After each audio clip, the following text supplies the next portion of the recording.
مومنو، میں تم کو ایسی تجارت بتاؤں جو تمہیں عذاب علیم سے نجات دے؟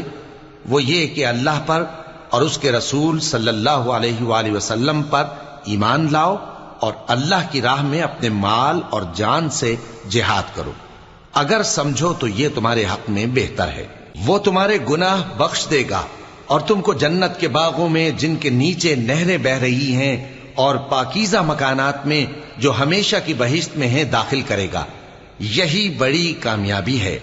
اور ایک اور چیز جس کو تم بہت چاہتے ہو، یعنی تمہیں اللہ کی طرف سے غلبہ نصیب ہوگا اور فتح عنقریب ہوگی، اور مومنوں کو اس کی خوشخبری سنا دو۔ مومنوں، اللہ کے مددگار ہو جاؤ، جیسے عیسیٰ ابن مریم نے حواریوں سے کہا تھا کہ بھلا کون ہے جو اللہ کی طرف بلانے میں میرے مددگار ہوں؟